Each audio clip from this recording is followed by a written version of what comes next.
Orientação Espírita, o seu canal de espiritismo no YouTube, esclarecendo e consolando através dos princípios espíritas. Faça a sua inscrição e renove sua vida.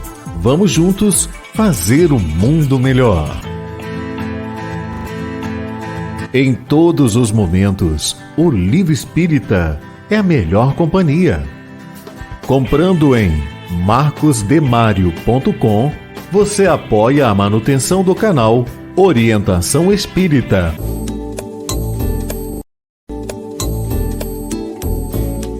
No canal Orientação Espírita, você encontra variada programação, pensada e feita para você. Acompanhe os nossos programas no YouTube. Um olhar para o futuro na construção da Era do Espírito.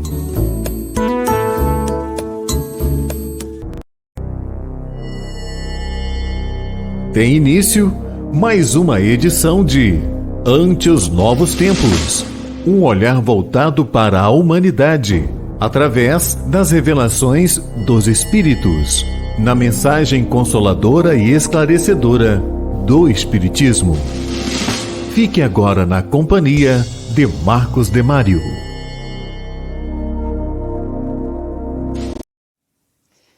Olá, iniciamos Ante os Novos Tempos, o programa que trabalha a Era do Espírito e o mundo de regeneração através do Espiritismo, conforme seus princípios codificados por Allan Kardec. Hoje, o programa vai trazer 5 temas diferentes no Perguntando e Aprendendo. Na entrevista, Orson Peter Carrara vai conversar com Frederico Vamose sobre o tema Por que eu decidi viver? E eu chamo a atenção para essa entrevista porque é um caso muito especial.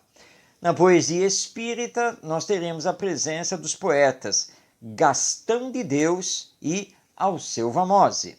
Em Para Viver Melhor, nós vamos, à luz do Espiritismo, entender um pouco mais sobre a cura da insatisfação. E no final do programa, lá no Entendendo com o Espiritismo, nós vamos conversar sobre mediunidade com Jesus. Então, tudo isso, a partir de agora, aqui em Ante os Novos Tempos. Perguntando e Aprendendo. Iniciando o Perguntando e Aprendendo, lembramos a você que este quadro é feito por você. É você que envia aí a sua pergunta, é você que realiza a sua indagação, que solicita o esclarecimento do Espiritismo através de algum tema. E você está vendo aí na nossa tela os nossos canais de comunicação. Então não deixe de enviar a sua pergunta e fazer como fizeram a Eliane Guedes, a Valéria Pontes, a Cristina Bauer, o Jorge Garrido e a Dorita Keller, que são os participantes do programa de hoje no Perguntando e Aprendendo. Bem, nós vamos iniciar passando a palavra para a Eliane Guedes. Ela é da cidade de Macaé, no estado do Rio de Janeiro. Ela pergunta: todos os espíritos têm necessidade de reencarnar? Todos os espíritos que estão na condição de erraticidade.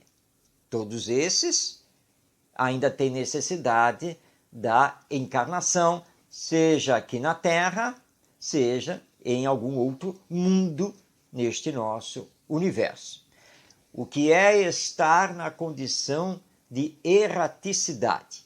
É estar no mundo espiritual, aguardando a bênção divina da encarnação, por necessidade desse espírito em dar continuidade à sua evolução.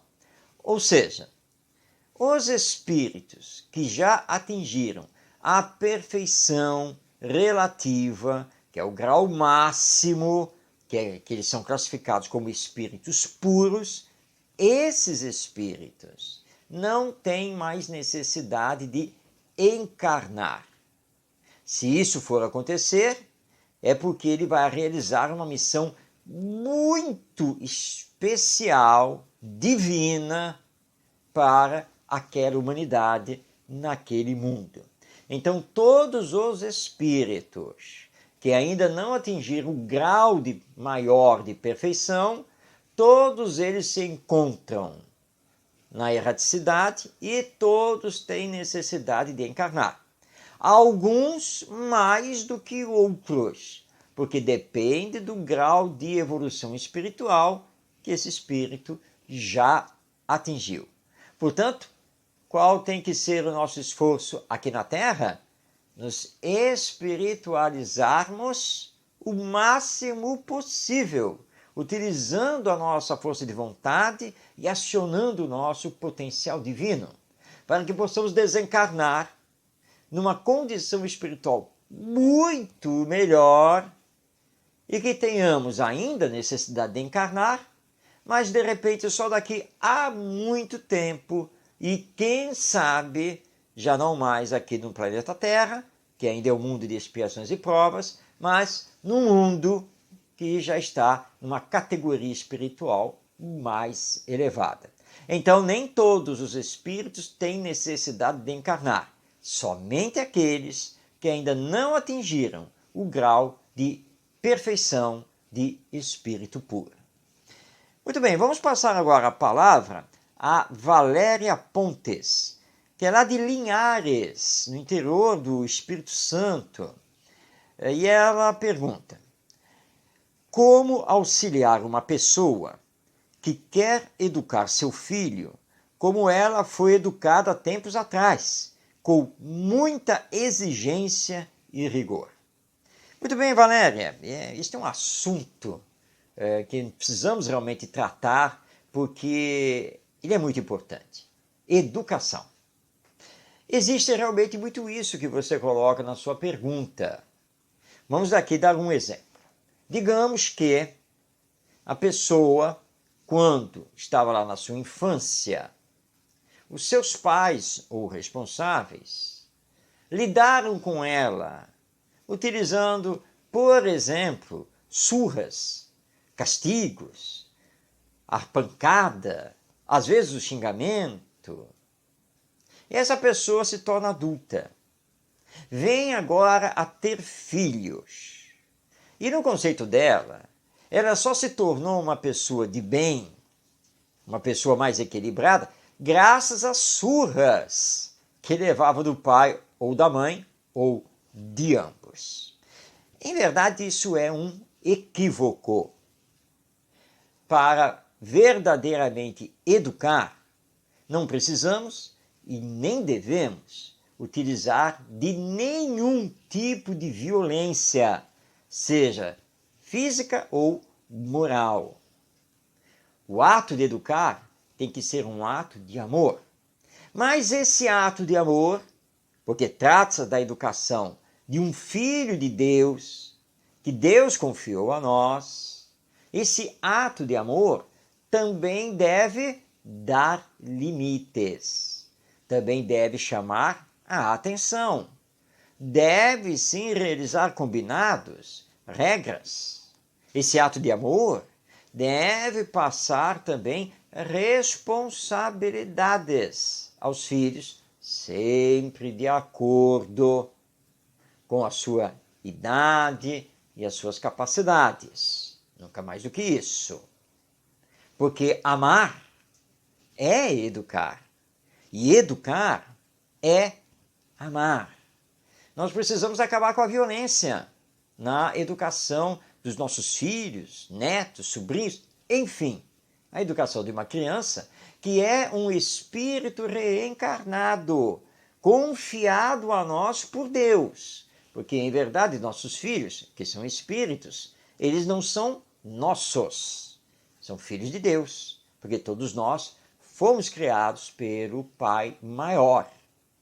Então nós precisamos chegar a essa pessoa e começar a mostrar a ela, fraternalmente, dialogando com ela, que há outras maneiras de educar e de corrigir as más tendências dos filhos do que as surras, do que os castigos monumentais. Existem outros caminhos e que ela pode e deve experimentar esses outros caminhos que evitam a violência, porque ela é, na verdade, totalmente desnecessária e muitas vezes gera mais revolta por parte desse espírito que espera receber cargas de amor para superar o seu passado e corrigir as suas tendências. Então, vamos orar por esses pais, vamos tentar dialogar com eles e vamos mostrar que existem outros caminhos e que, embora eles não tenham sido educados nesses outros caminhos, não tenham aprendido a acionar essas outras ferramentas pedagógicas, mas que sempre é tempo de aprender e fazer melhor na educação das novas gerações. Muito bem, continuando, nós temos agora uma pergunta realizada pela Cristina Bauer, que é da cidade de Ponta Grossa, lá no Paraná. Ela pergunta: tenho uma filha adotiva de 12 anos e ela quer saber por que a mãe biológica a deixou. E por não saber, isso gera revolta nela. O que devo fazer? Bem, Cristina, estamos aqui considerando que a sua filha adotiva de 12 anos já saiba que é filha adotiva há muito tempo. E isso é importante. Filhos que são adotados em tenra idade, muitas vezes ainda bebês, nos primeiro ou segundo ano de vida, precisam receber essa informação que não são filhos biológicos, mas sim adotados, mas que são considerados tão iguais quanto aos filhos biológicos e, portanto, devem ser tratados da mesma maneira que filhos biológicos, com todo o amor, com todo o respeito.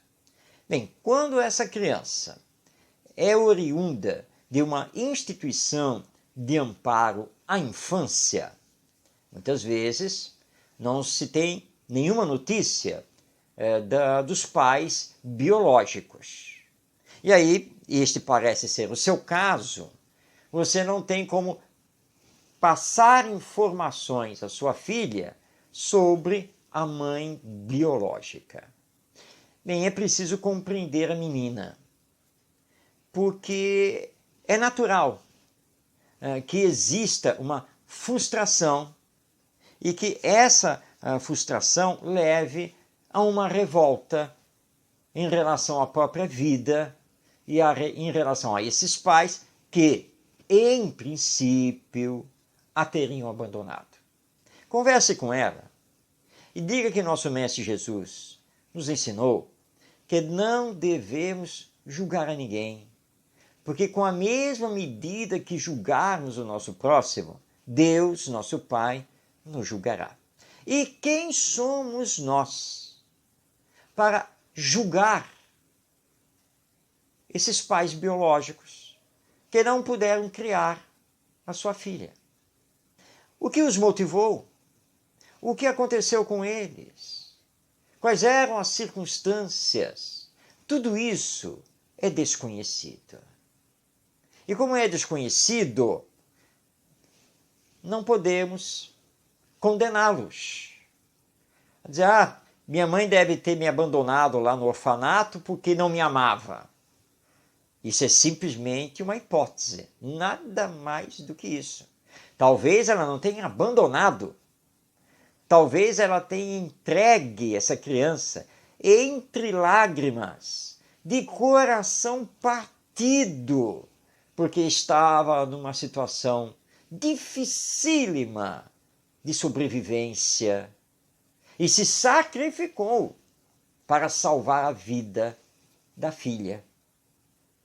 Lembre isso, tudo isso, a sua menina que é uma pré-adolescente, já está entrando na adolescência com seus 12 anos. Não julguemos. Nós não sabemos as circunstâncias desse passado. Por que que essa criança foi colocada para adoção? Mas como aqui estamos e podemos adotar, façamos isso com todo o amor. E lembrando a ela, quem sabe, no futuro, não se poderá fazer uma pesquisa a partir da própria instituição que a abrigou e, de repente, chegar a notícias dos pais biológicos. Mas se isso não for possível, porque também não se sabe se esses pais biológicos continuam encarnados ou se já desencarnaram, e é importante é continuar a viver todos mergulhados no amor e orar muito por esses pais que não puderam criar os próprios filhos e tiveram que colocá-los para adoção. Vamos pensar em tudo isso para que então o amor possa cobrir a multidão dos pecados, das circunstâncias da vida, porque mais cedo ou mais tarde, todos os personagens dessa história haverão de se encontrar no mundo espiritual. Muito bem, nós agora vamos responder ao Jorge Garrido, que é da cidade de Votuporanga, no estado de São Paulo. Ele está aqui indagando. Pode falar sobre o medo da morte? Estou envelhecendo e, por mais que acredite na doutrina espírita, tenho muito apego pela minha neta e medo de deixá-la ao morrer e sofrer do outro lado. Jorge, vou me colocar aqui para responder a essa sua pergunta. Você está aí me assistindo e já está vendo que eu não sou nenhum jovem. Eu já ultrapassei a casa dos 60 anos e já estou indo para a casa dos 70 anos. Pensar na morte é algo, por assim dizer, natural. Ainda mais quando sabemos que a média de idade do brasileiro está agora chegando aí aos 80 anos. E que, normalmente, nós podemos viver até os 85, talvez até os 90. E quem vive além dos 90 já é considerado uma exceção aqui no Brasil. Embora nós tenhamos, obviamente, pessoas que chegam até a comemorar 100 ou mais anos. Então, sim, talvez a morte esteja se aproximando por causa do nosso envelhecimento. Mas isso não pode nos paralisar. Nós precisamos continuar joviais por dentro. O corpo pode estar velho, mas a mente, o espírito, não. E continuarmos a termos ideias e, na medida do nosso possível, claro, continuarmos ativos e úteis. Você conhece a doutrina espírita, sabe, portanto, que a morte não existe. E os espíritos superiores nos dizem que um dos grandes problemas que nós temos para o bom retorno ao mundo espiritual, que é a nossa realidade, é o apego. Não apenas às coisas materiais, mas o apego às pessoas. Lembre-se que a sua neta precisa realizar a vida dela, a sua existência. E que se você ficar ligada demais a ela, você vai perturbá-la. E no momento da morte, você vai se perturbar. E entrando no turbilhão da perturbação pós-morte, você não terá como, por mais que a ame, de auxiliá-la na sua jornada terrena. Então acalme-se e lembre-se que é a semeadura do bem, é o verdadeiro amor que faz o retorno ao mundo espiritual ser equilibrado. E mais rapidamente você retomar sua consciência e aí conseguir também ajudar os que aqui ficaram. Então tem que desapegar. Não pode ficar com esse apego que vai lhe prejudicar no retorno ao mundo espiritual e vai prejudicar a sua neta, que vai acabar se desarmonizando por causa da sua própria perturbação, do seu desequilíbrio. Mantenha a saudade de forma natural, como ela vai ter a saudade do avô, mas lembre-se, você precisa continuar a sua vida no mundo espiritual, como ela precisa continuar a vida dela aqui no mundo terreno. A hora da morte é justamente a hora de colocar em prática os ensinos do Espiritismo. Muito bem, vamos à última pergunta. Esta foi feita pela Dorita Keller, que é da cidade de Palmas, a capital do estado de Tocantins. Como abordar a questão da dependência química no centro espírita? Bem, no atendimento fraterno, quando estamos recebendo um caso de dependência química, lembrar que estamos ali mais para ouvir do que falar. E que o atendente fraterno não deve estar ali para dar aulas sobre isso ou sobre aquilo, mas para confortar, dar esclarecimentos doutrinários básicos e encaminhar as pessoas para os demais atendimentos e tratamentos que elas possam ter no centro espírita. Aí então a questão da dependência química, ela pode ser abordada em palestras públicas, em que a orientação espírita vai ser falada sobre as problemáticas que envolvem a dependência química do ponto de vista físico e também do ponto de vista espiritual. Também, no centro espírita, em casos mais complexos, mais contundentes, é apoiar a família e também solicitar o seu encaminhamento à terapia de ordem familiar. Se for o caso da pessoa que está quimicamente dependente, precisar ser internada para tratamento, é o apoio afetivo, emocional também a essa família, assim como levar o caso para a reunião mediúnica de desobsessão, para que os espíritos que estejam envolvidos nesse processo possam também ser atendidos e esclarecidos.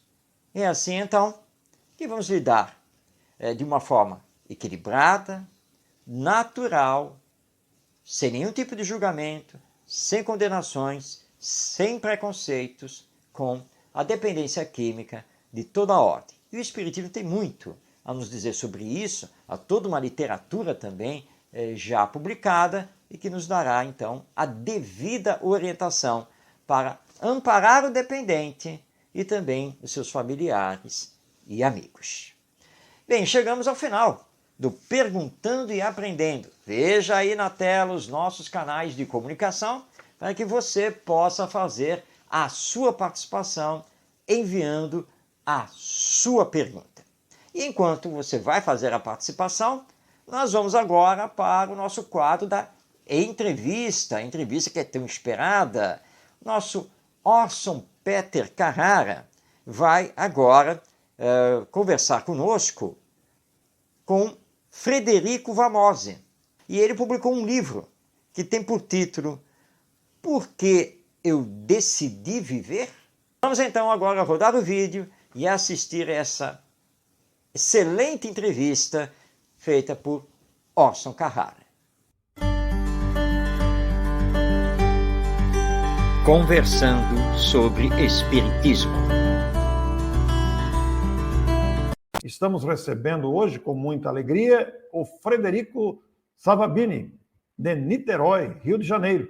Nos conhecemos há algum tempo virtualmente e agora temos a oportunidade de nos vermos, ainda que virtualmente, mas nos encontrando pela primeira vez, face a face, ainda que virtualmente. E vamos falar sobre esse tema tão importante, tão atual, por que eu decidi viver. Por que decidi viver? Inclusive, é um tema do livro escrito pelo Frederico.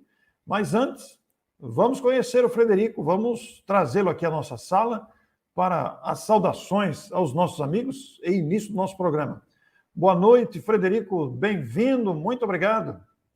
Boa noite, Orson, muito obrigado pela oportunidade. Boa noite a todos que estão ouvindo o programa. É uma honra poder participar de um programa tão bacana quanto esse, com uma proposta bem legal. Que bom, Frederico. Bom, Frederico, nós nos conhecemos já há algum tempo, trocamos e-mails, trocamos mensagens, mas muita gente não te conhece. Então, eu vou fazer duas perguntas iniciais aqui, principalmente para que você dê um panorama geral de você mesmo, num esforço autobiográfico compacto aí, para as pessoas te conhecerem. Frederico, você nasceu em Niterói mesmo e como conheceu o Espiritismo? Bem, eu sou nascido e criado em Niterói, eu amo essa cidade. Eu conheci o Espiritismo da seguinte forma: a minha mãe era muito católica, né? Me ensinou valores morais que eu trago comigo até hoje, mas depois de um tempo ela foi para o Espiritismo, mas na realidade ela teve uma experiência através de um centro de Umbanda, tá? Que ela foi a babá de terreiro, digamos assim, escreveu um livro com pseudônimo, teve uma experiência muito bacana lá, e era um centro que o nome do centro que falaram para ela era Centro Fabiano de Cristo, em quem ela tinha um amor muito grande nisso. Aí eu frequentava com ela durante um tempo, mas eu sentia a falta do estudo. Eu precisava ler mais. Ela era como se fosse muita prática, era bonito o que acontecia, as sessões que aconteciam, a ajuda também à comunidade que minha mãe fazia junto com meu pai. Isso tudo era muito bonito, mas eu sentia a falta da escrita. Depois ela passou, né, foi envelhecendo, teve Alzheimer, não pôde mais continuar, e eu fui tentar procurar alguns centros, né, espíritas mesmo, né, aqui em Niterói, até que eu conheci o GAM, que é o Grupo de Apoio ao Menor, lá no Gradim, do dirigente Hélio Ribeiro, e tantas pessoas amigas lá. Eu já estive lá, viu? Fiz palestra lá duas vezes. Eu sei, sensacional. Pena que eu não estava no dia que você fez a palestra, mas a gente ainda vai se conhecer pessoalmente, né? Inclusive foi o Hélio que me apresentou a você, e você que me ajudou junto à publicação do livro, me indicando a editora ID, né? E lá no GAM eu aprendi um mundo de coisas. Estava atravessando também um período mais difícil da vida, entendeu? Mas não fui lá por causa de mim inicialmente, fui por causa da minha esposa, que tinha feito um tratamento, estava com um probleminha na coluna, e acabou que eu fiquei lá, e até hoje participo das reuniões, hoje online, mas participo direto das reuniões, e foi um grande aprendizado, além de conhecer muita gente bacana, que até hoje eu trago aqui no coração. Foi importante você citar o GAM e citar o Hélio Ribeiro, que eu, como disse a você, estive duas vezes lá fazendo palestra em São Gonçalo, na instituição por ele fundada e dirigida, e o trabalho social ali é intenso e é admirável.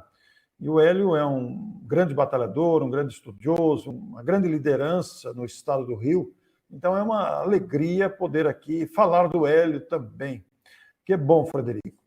Então, Frederico, o nosso objetivo principal, trazendo aqui e conhecendo um pouco da sua história, é falar do livro que você lançou pela editora ID, o Instituto de Difusão Espírita de Araras, exatamente com o título que nós demos ao programa, Por que eu decidi viver? É um título muito atraente, muito propício ao momento atual. Está aí o nome, Frederico Savabini, e ele vai escrever aqui com um título sugestivo. Como é que nasceu este título, Frederico, e esta temática, que é uma temática muito atual? Quando a gente pergunta por que eu decidi viver, a gente imediatamente se liga ao flagelo do suicídio. Então, vamos lá.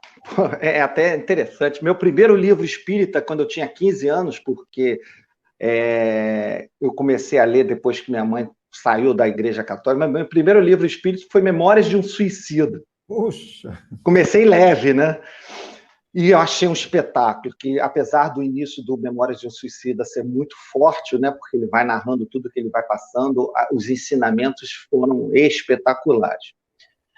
E justamente em 2012, quando eu estava atravessando um momento maior de dificuldades, assim, procurando pensar cada vez mais na minha vida, no meu trabalho e tudo mais, foi quando eu procurei também o GAN, mais ou menos pouco antes, nesse período, essa temática do combate ao suicídio me interessava de tal forma, e eu querendo entregar alguma coisa para a sociedade, eu me interessei por ser voluntário do CVV, o Centro de Valorização à Vida. Então, eu fui voluntário do CVV aqui em Niterói, na época presencial. Bem, tinha um presencial, mas eu atendia pelo telefone, durante 7 meses.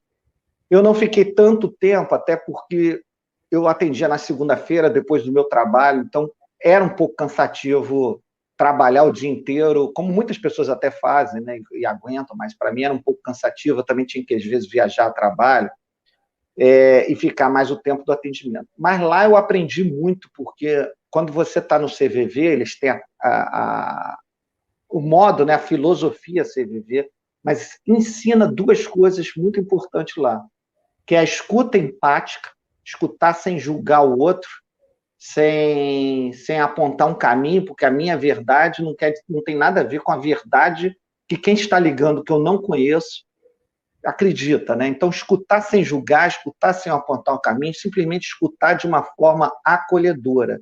Isso é um grande aprendizado, independente de você estar no CVV, é um grande aprendizado para a vida, né? A gente tem muito mais facilidade para falar do que para ouvir. Ainda mais ouvir sem julgar, porque normalmente quando qualquer pessoa fala, a gente já está pré-julgando o que a pessoa fala dentro das nossas experiências, dentro do nosso ponto de vista. Eu achei a experiência fantástica, mas, de certa forma, fiquei um pouco frustrado comigo mesmo por só ter ficado 7 meses, aquilo não me senti bem, mas, por outro lado, foi quando eu entrei no GAN que me preencheu e pude me dedicar às atividades do GAN, atendimento fraterno, depois palestra, participar ajudando no que era possível, né? Mas eu disse assim, poxa, eu queria utilizar a experiência que eu aprendi no GAN, no CVV e agora que eu tenho no GAN, e fazer alguma coisa que eu pudesse entregar para as pessoas, tá? Que eu deixasse um legado que eu pudesse ajudar as pessoas. Pensei em escrever o livro, mas eu disse assim, eu não gostaria de escrever um livro de cunho espírita, porque, de certa forma, os espíritas, por já acreditarem na reencarnação, na imortalidade da alma, na lei de causa e efeito, teoricamente, seria um grupo menos propenso ao suicídio, né? Porque tem essa fé robusta da continuidade da vida e de que você está passando exatamente por aquilo que em algum momento dessa vida ou da vida anterior você plantou. Eu queria escrever um livro que atendesse a todos. Então, eu não queria, apesar de eu abordar nas entrelinhas do livro a temática espírita, eu não queria que isso ficasse explícito, não era a minha intenção. Então, foi assim que eu escrevi esse livro, sem ter esse cunho, e inventei uma história e um personagem fictício, como se fosse uma autobiografia de uma outra pessoa. Só que, por misturar alguns elementos que são da minha vida também, tem muita gente que pensa que esse livro fala sobre a minha biografia. Não é um personagem que eu inventei. E essa experiência de trabalho no CVV deve ter lhe dado muito material para constituir toda essa história que, embora fictícia e misturando-se com passagens reais da sua própria vida, você deve ter tido uma munição muito grande na experiência do CVV. O CVV, principalmente, ele serviu como combustível, tá? Foi o estímulo para fazer. A experiência da escuta foi escutar o que as pessoas falavam sem absorver essas dores, né? Porque senão faria mal para mim mesmo, para quem escuta, mas escutar de uma forma acolhedora. Ele foi o combustível que a gente começa a perceber um mundo que às vezes a gente não conhece, de como existem dores por aí que a gente às vezes não visita, né? Se a gente não vai na rua e não percebe as pessoas que estão na rua, se a gente não abre os nossos ouvidos para escutarem as palavras, pessoas que simplesmente querem ser ouvidas, elas não querem que você contraponha nada, elas só querem colocar para fora aquela necessidade, elas querem ter um ouvido amigo e tudo mais. Se a gente não faz isso, a gente vive numa redoma do nosso ponto de vista. A partir do momento que a gente abre os ouvidos para escutar de forma acolhedora as pessoas, a gente vê que existe um universo muito além do que a gente vive. Então, a experiência do CVV foi um combustível. Mas esse livro foi composto dessa experiência, da experiência do trabalho realizado no GAN, no atendimento fraterno também, e nas leituras, logicamente, da literatura espírita, da experiência do Memórias de um Suicida, sendo que o Memórias de um Suicida, a experiência é contada pelo próprio espírito Camilo, né, do que ele passa, né, das dores que ele tem depois que ele passa para o outro lado. Esse livro, como ele não tem um cunho espírita, essas experiências do outro lado, as poucas pinceladas que eu dou, são através de sonho. Na realidade, são visões, mas eu ponho como se fosse através de sonho. Mas eu procuro trabalhar no livro o que acontece com a família que ficou. Como que o ato de cometer um suicídio, por qualquer que seja o motivo, pode afetar a vida de várias pessoas da sua família ou pessoas que estavam ao seu redor, que conviviam com você. E através da vida dessas pessoas, de uma forma biográfica, e como foi evoluindo, é que eu vou desenvolvendo o livro e os caminhos normais da vida, né? De sobe e desce, alegrias e tristezas, conquistas e perdas.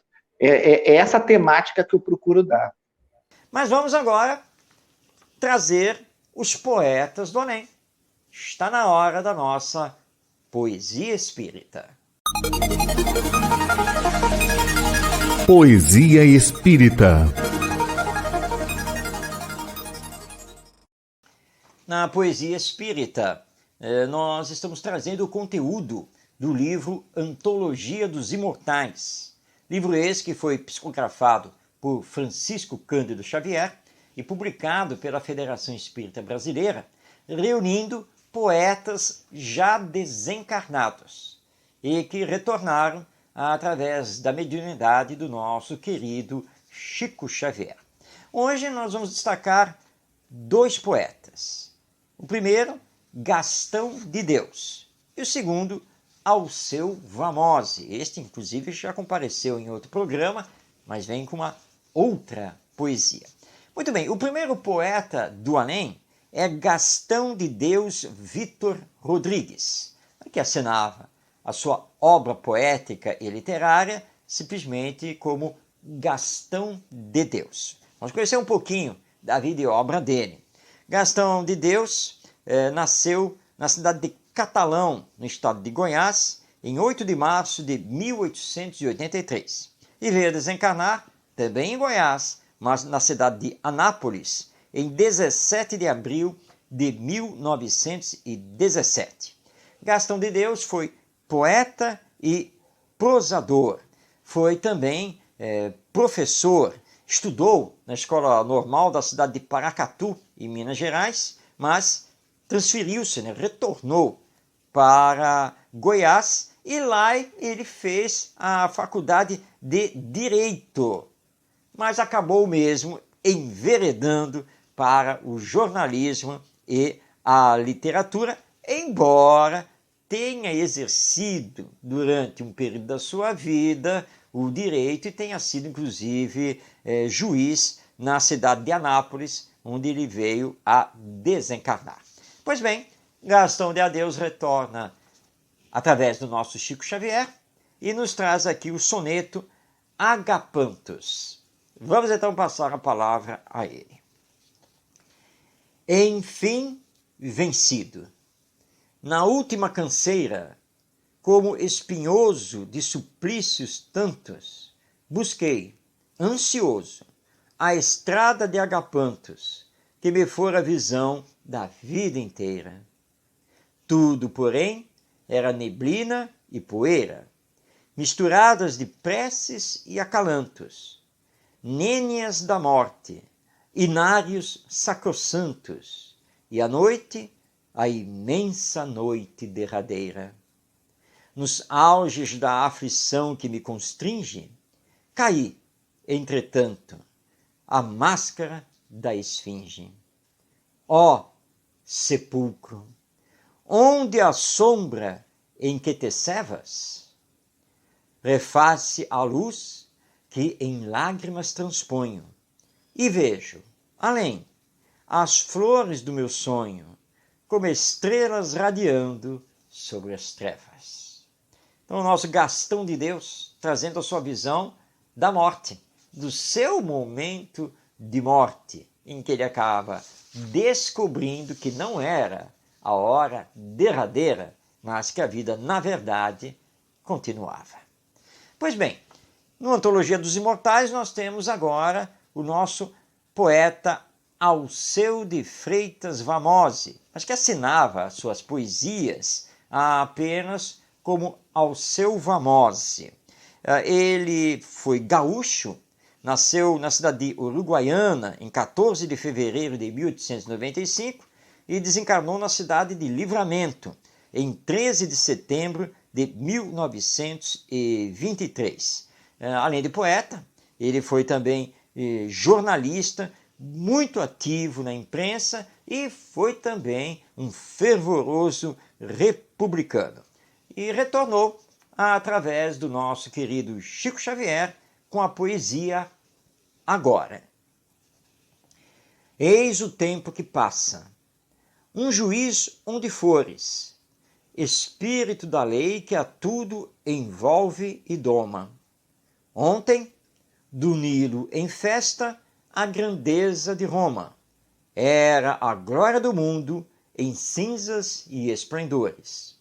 Hoje, carro triunfal dos sonhos redentores, em que a bênção do dia é celeste redoma, onde a vida se alteia e, pura, se retoma para erguer-te a alegria e suprimir-te as dores. Amanhã será sol em pleno trilho escuro, a almenara de amor a indicar-te o futuro, no horizonte da paz, onde a esperança mora. Mas do tempo que é sombra, anseio, plano e anelo, nos caminhos do tempo, eis que o tempo mais belo é o momento imortal que chamamos agora. Eis então o soneto, assinado por Alceu Vamose e psicografado por Chico Xavier, e que está publicado no livro Antologia dos Imortais, edição da Federação Espírita Brasileira. Assim nós vamos continuar no próximo programa a explorar o conteúdo desta obra literária e poética da mediunidade do nosso Chico Xavier. Vamos agora então àquele vídeo muito esperado para realizarmos a nossa reflexão, porque está na hora do Para Viver Melhor, e que hoje traz o tema A Cura da Insatisfação. Vamos então rodar o vídeo.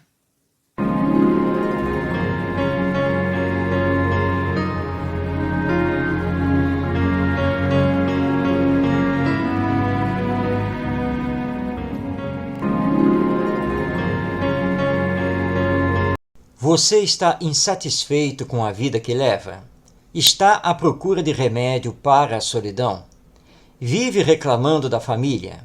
Quer ter mais recursos financeiros? Anda sonhando com o poder e o mando? Você está sempre insatisfeito com o que tem e com a vida? O remédio para a cura da insatisfação está no autoconhecimento. Quando corrigimos nossas más tendências e valorizamos cada vez mais as virtudes através das boas ações. É o orgulho que nos leva a dissimular os próprios defeitos. Faça uma lista de todas as coisas que você acredita que pode melhorar em si mesmo. Planeje como fazer essa melhora. Você terá, paulatinamente, a satisfação de verificar que, conhecendo a si mesmo, as reclamações sobre a vida diminuirão e a paz e a felicidade acalmarão sua alma. Se você gostou desta mensagem, compartilhe.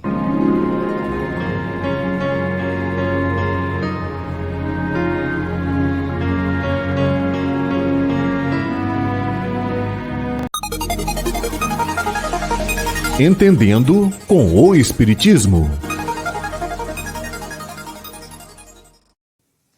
A mediunidade faz parte do Espiritismo. Mas não é uma exclusividade da nossa doutrina, porque a mediunidade sempre existiu na humanidade terrena, porque a partir do momento que começou a encarnação dos espíritos em nosso mundo, o intercâmbio mediúnico entre os desencarnados e encarnados teve início. Na maioria dos livros das religiões de todas as épocas da nossa humanidade, nós vamos ver a mediunidade existindo, com profetas, profetisas, pitonisas e assim por diante, que eram os nomes dados aos médiuns em épocas mais recuadas da nossa humanidade. Bem, e o que o Espiritismo traz então de novidade em relação a esse tema?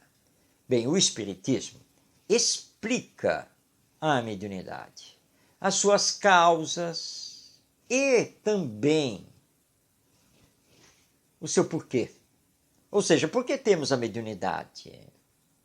Qual é o papel do médium? A sua missão nesse intercâmbio entre nós que estamos encarnados e os espíritos? Ou seja, aqueles seres humanos que estão desencarnados. E encontramos muitas vezes médiuns dentro do centro espírita, portanto, são médiuns espíritas, porque afinal de contas eles estão estudando o espiritismo, desenvolveram e educaram suas faculdades mediúnicas lá nas reuniões do centro espírita, mas que nem sempre têm bom comportamento. Nem sempre, apesar do exercício mediúnico, são pessoas totalmente voltadas à caridade, ao bem.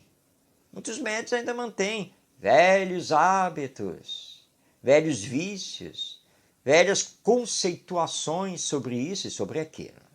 Aí então vem o Espiritismo para dizer que o exercício da mediunidade tem que ser com Jesus.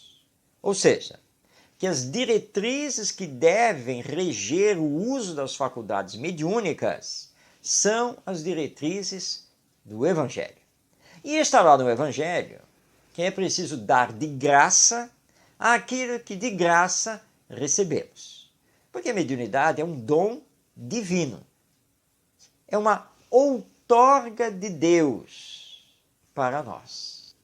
E, portanto, vamos ter que dar contas do que estamos fazendo ou do que fizemos com a mediunidade. E se temos que dar de graça o que de graça recebemos, isso quer dizer que a mediunidade não pode ser assalariada. A utilização das faculdades mediúnicas tem que ser sempre espontânea e gratuita. O médium espírita jamais pode cobrar pela utilização dessas suas faculdades especiais. E deve ter um comportamento, não apenas no centro espírita, mas em todas as circunstâncias, com base nas lições do Evangelho, nos ensinos morais do nosso Mestre Jesus. Porque mediunidade com Jesus é mediunidade abençoada. O médium que utiliza suas faculdades com essas diretrizes é médium bem assessorado pelos espíritos superiores. É um médium que será protegido pelos bons espíritos. Do contrário, é o médium que pode ficar à mercê de espíritos inferiores e estar às voltas até mesmo com um processo obsessivo. Portanto, a mediunidade precisa ser exercida com Jesus, sempre à luz do Evangelho, redivido pelo Espiritismo. Porque o Espiritismo é uma doutrina cristã que revive na pureza e na sua essencialidade os ensinos do Evangelho. Portanto, se você é médium e está frequentando um centro espírita, e se você agora já está assumindo compromisso na reunião mediúnica, lembre-se que as comunicações não são suas. Você é apenas e tão somente o intermediário. Ou como dizia o Chico Xavier, você é somente o carteiro, o entregador das mensagens. Mas o carteiro precisa saber cuidar da correspondência e entregá-la corretamente aos seus destinatários. Portanto, na mediunidade, você deve ser o melhor instrumento possível para a manifestação e comunicação dos desencarnados. E deve ser um exemplo também de boa conduta junto aos encarnados. E deve mostrar total desapego das faculdades mediúnicas, sempre lembrando que os autores são os espíritos. Relembrando aqui novamente o nosso Chico Xavier, que psicografou mais de 450 livros, e sempre naquela sua simplicidade, humildade, vivendo honestamente do seu trabalho profissional, assalariado, e depois da sua aposentadoria, ele sempre dizia: eu não tenho que me vangloriar de nada. Os livros não me pertencem. Eu não escrevi nada. Os autores são os espíritos. Eu apenas me coloquei ao dispor deles para utilizarem a minha faculdade mediúnica. Sem eles, eu não seria nada como médium. Então temos que nos espelhar no nosso Chico Xavier, no nosso Divaldo Pereira Franco, na Ivone Pereira, José Raul Teixeira, para citar esses 4 grandes médiuns brasileiros, Zilda Gama, entre outros, que nos deram essas lições de humildade, de simplicidade e de serem verdadeiros medianeiros com Jesus, sabedores que a obra não é deles, mas é dos espíritos, e que é preciso, portanto, estudar, é preciso se melhorar e nunca sair do campo da humildade. Portanto, a verdadeira mediunidade deve ser exercida com Jesus, sem espetáculos, sem nenhum tipo de vaidade ou arrogância, porque do mesmo jeito que a mediunidade nos foi dada, ela pode ser suspensa ou mesmo retirada para não fazermos um mal maior a nós e aos outros. Então, à luz do Espiritismo, mediunidade deve ser conduzida através do Evangelho. O médium deve ter, acima de tudo, Jesus no seu coração. Bem, chegamos ao final de mais uma edição de Ante os Novos Tempos, onde aprendemos com o Espiritismo um pouco mais para instaurarmos aqui na Terra a Era do Espírito e o mundo de regeneração. Que possamos nos encontrar na próxima semana, quarta-feira, às 19h. Jesus nos abençoe, paz em nossos corações e até o nosso próximo encontro.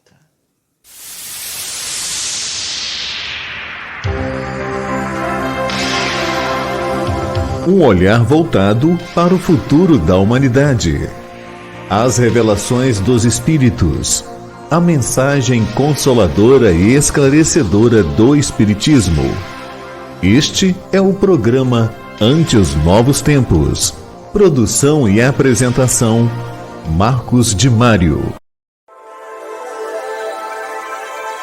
Orientação Espírita, o seu canal de Espiritismo no YouTube.